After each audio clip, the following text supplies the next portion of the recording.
Hoy en el informe. Haití detenido en el tiempo. Un año después del terremoto. Azotada por el cólera, todavía las secuelas de la tragedia persiguen a la población. Además, este libro asume como que el estudiante ya sabe leer. Entonces aquí no hay ningún tipo de apoyo para el aprendizaje de la lectura ni de la escritura.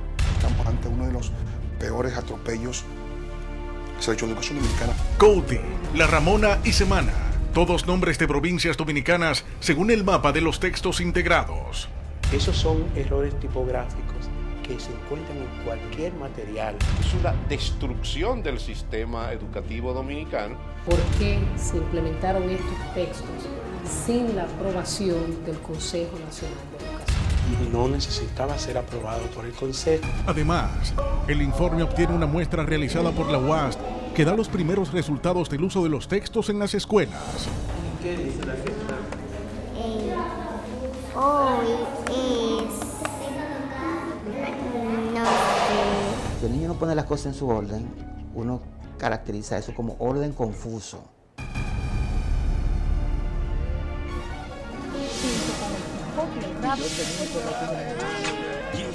Estilo callejero.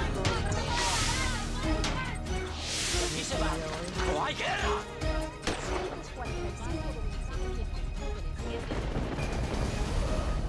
Este es El Informe con Alicia Ortega. Muy buenas noches. La tarde del 12 de enero del 2010 representa un antes y un después en la historia del pueblo haitiano. Un terremoto con magnitud de 7.0 en la escala de Richter convirtió en cuestión de segundos al país más pobre de América en una especie de zona de guerra. Desde entonces, las tareas de recuperación han sido lentas. Los ministerios, colegios, hoteles, oficinas, viviendas, iglesias y hasta el Palacio Presidencial siguen arropados por los escombros. Las casuchas improvisadas en los campamentos de refugio se han convertido en hogares permanentes de más de 1 millón de ciudadanos y las enfermedades se propagan y cobran vidas. El valor y el coraje es lo único que no parece haberse perdido en esa nación. Rosa Encarnación con el informe desde Haití.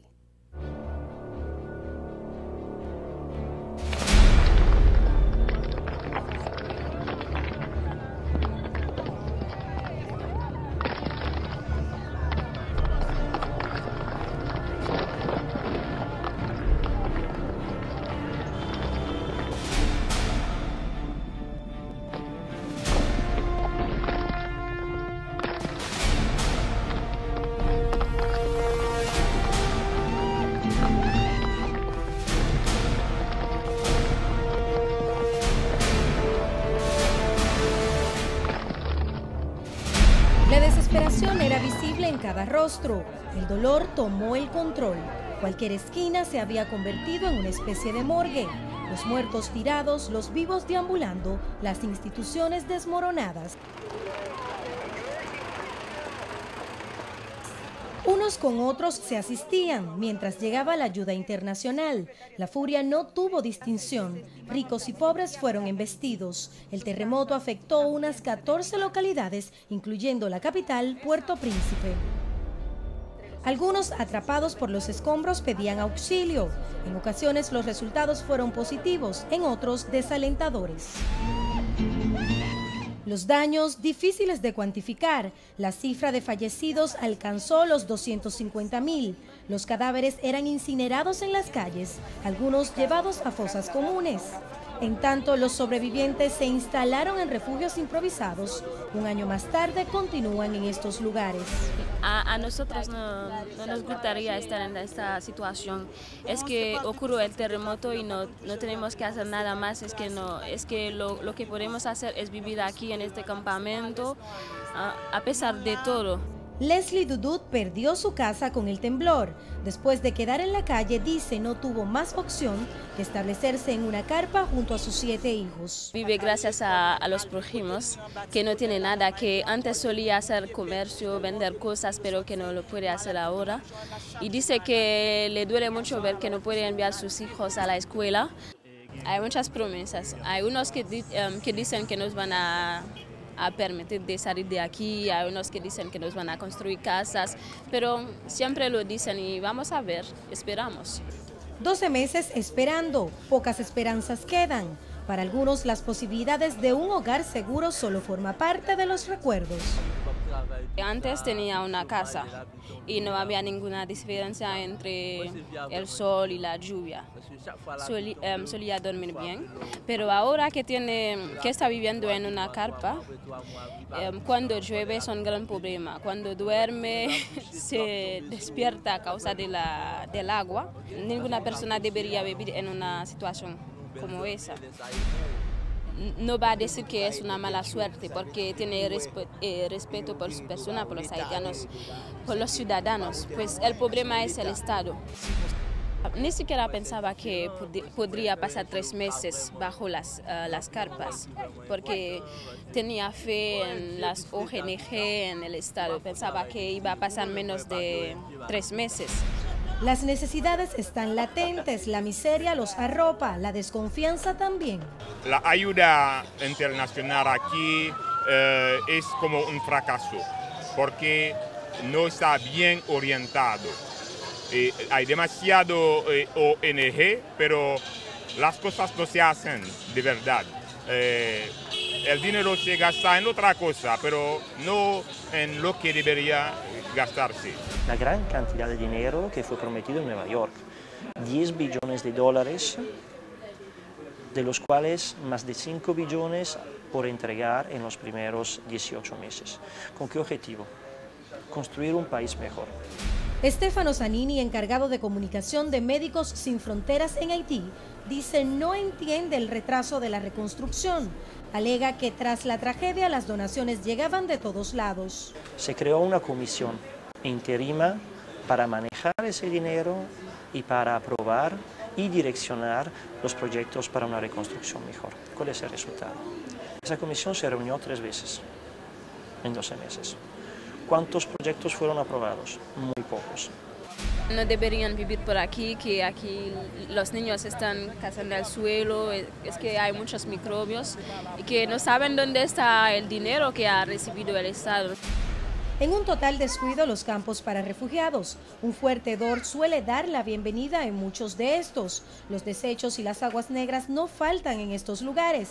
Poco espacio, mucha gente, literalmente duermen unos encima de otros. Realizan sus necesidades en las mismas áreas donde cuecen los alimentos que escasamente consiguen. Aseguran el suministro de alimentos era solo al principio. A veces dan jabón y papel higiénico, pero es que por la comida hace mucho tiempo que no han dado. Antes del terremoto, el sistema tenía un problema. El sistema del Estado, todo. Entonces piensa que para la mejoración, para cambiar, el sistema debe cambiar. Mihoko Goto, representante de la Cruz Roja japonesa en Haití, no tarda en comparar la tragedia haitiana con el tsunami que ocurrió en Indonesia. En Indonesia, después de un mes casi todo estaba bien, pero aquí después de 12 meses no. Hay cosas que han mejorado, pero es poco. La situación podría empeorar ante la presencia de promesas incumplidas. Porque las organizaciones, así dichas humanitarias, las que están, digamos, en cargo de responder a las necesidades inmediatas, pues ya no tienen más plata y poco a poco se van yendo, ¿sí?, del país o reduciendo sus actividades. Y las otras organizaciones, los gobiernos internacionales, los donantes internacionales, que supuestamente deberían construir ese nuevo país, todavía no se ven. No pienso que todos mis problemas ya tuvieron la solución después de 12 meses, pero pensaba que ya no estaría en el campamento, que todo sería mejor, pero no es el caso. En el transcurso de este tiempo aseguran que la única que no le ha dado la espalda es la miseria, por lo que la resignación toca la puerta de algunos. En esta situación no encuentro nada para dar a mi familia, no doy nada de bueno. El problema en Haití es el problema del terreno. Por ejemplo, todo el mundo aquí quiere tener una casa después de 5 minutos, pero ¿dónde vamos a poner estas casas? Necesitamos terrenos. Entonces, cada terreno tiene su dueño. Los pobres de los pobres aquí en Haití viven en ese espacio. Y en ese espacio que hay una cama, hay una pequeña cocina, Hay un hombre, hay una mujer, hay niños jugando alrededor. Es vida esa. ¿Dónde está la dignidad del ser humano? Lonas, cartones, hojas de zinc, sábanas, en fin, unos que otros palos son los únicos aliados de los afectados del terremoto, como este campamento más de 1.200 distribuido en 14 localidades que fueron dañadas con el sismo. Sin embargo, la gran preocupación es que la fragilidad de estas casuchas los pone más a las inclemencias del tiempo y los coloca en un punto más vulnerable para contraer enfermedades. El cólera desde octubre pasado se ha convertido en el nuevo dolor de cabeza. Es imposible decir cuáles son las cifras exactas del impacto de esa epidemia de cólera. El cólera tocó a todos los 10 departamentos del país y llegó sobre todo a las aldeas más lejanas, más aisladas, hacia donde es casi imposible llegar, hacia donde se necesitan 7, 8, 10 horas de marcha para llegar, o todo simplemente hay que llegar por helicóptero. Entonces, en esos casos, cuando nosotros entramos a esas aldeas, encontramos efectivamente personas que habían fallecido, que habían sido enterradas sin ningún tipo de precaución y que evidentemente no habían sido registradas. Entonces, quién sabe cuántos muertos y cuántos más casos hay. Las medidas de prevención empiezan en los centros de tratamiento de la enfermedad, ubicados fuera de la ciudad, para evitar el contagio de poblaciones cercanas. Agua con 0.05% de cloro para las manos y el calzado, mientras que la que se ingiere debe contener 0.02%. Al principio la gente venía muy tarde. No conocía la enfermedad, entonces esperaba ante el último momento para venir. Unas veces fue demasiado tarde y se moría la gente. Y hoy la población sabe más sobre la enfermedad. Estos jóvenes, a quienes llaman payasos, pasan el día de hospital en hospital llevando el mensaje de prevención de una manera jocosa. Que no tiene miedo porque había 4 personas que ya tuvieron cólera en su casa y era esa quinta. No tiene miedo. Sí había casos de cólera aquí. Evitar su propagación es la tarea de todos, pero la batalla por mantener la higiene suele perderse debido a la multitud.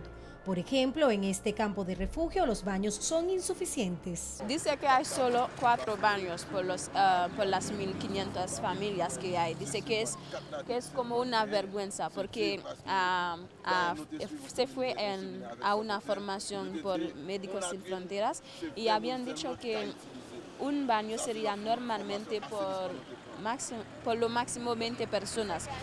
El problema no es tanto el baño, sino la fosa. Por eso se necesita no solamente a un sitio en donde enterrar después ese material, sino también a un servicio de camiones que pueda recoger de manera regular y frecuente ese material. Lo que tampoco se han recogido son los escombros. Todavía en ruinas el símbolo de gobierno, el Palacio Presidencial. Ahora sus oficinas funcionan provisionalmente en el patio. Según la Organización Humanitaria Internacional Oxfam, solo un 5% de los escombros han sido removidos durante estos 12 meses transcurridos. 12 meses en que la comida ha faltado en las mesas. 12 meses donde el desorden, la frustración, la impotencia, el descuido y la desilusión se han apoderado de sus rutinas. El gobierno haitiano ha decretado este miércoles 12 como no laborable y como un día de tristeza nacional. Se realizarán actividades para recordar a los más de 250.000 fallecidos y se darán a conocer nuevas estrategias para tratar de agilizar la recuperación de un país que está detenido en el tiempo. Rosa Encarnación continuará transmitiendo desde Haití para Noticias SIN durante estos 3 días. En breve, el uso de los textos integrados en las escuelas, los cuestionamientos al material. Óigalo bien, solo el libro de primero tiene 120 errores. Este libro asume como que el estudiante ya sabe leer.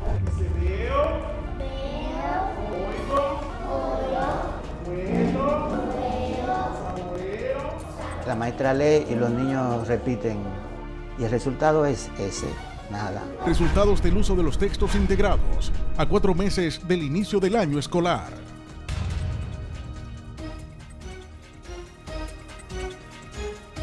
Continúe con el informe.